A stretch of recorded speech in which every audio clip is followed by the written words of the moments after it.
Economics is the study of how society manages its scarce resources. The 10 principles of economics are introduced here to give you an overview of what economics is all about. The invisible hand works properly only if the government enforces the rules and maintains the institutions that are key to a market economy. For the market economy to work, individuals' property rights must be guaranteed. It is the first and foremost basis. Restaurants won't serve meals unless they are sure that customers will pay before leaving. A film company will not produce DVDs if too many potential customers avoid paying by making illegal copies. Individuals are engaged in economic activities with the belief that their property rights are protected by governments. The market economy requires the intervention of the government as its invisible hand cannot do everything perfectly. When there is market failure, the government will complement it. There are two scenarios. The invisible hand functions to maximize market efficiency but not always.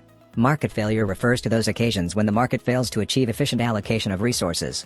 One cause of market failure is externality. Externality refers to the impact of one person's actions on the well-being of the bystander. Let's say that a factory pollutes the air during the process of production, which damages the health of people living near the factory. On its own, the market may fail to take this cost into account. Another possible cause of market failure is market power, when a small number of people have the power to unduly influence market prices. Suppose there is only one well in a village. The person who owns the well has the power to dominate the water market. The well owner is not subject to competition with which the invisible hand normally keeps self-interest in check. When an externality or market power causes market failure, the well-designed public policy can enhance economic efficiency.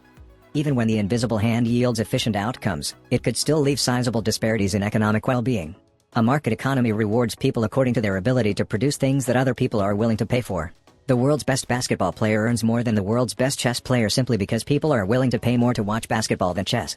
The invisible hand does not ensure that everyone has sufficient food, decent clothing and adequate health care. This inequality may call for government intervention.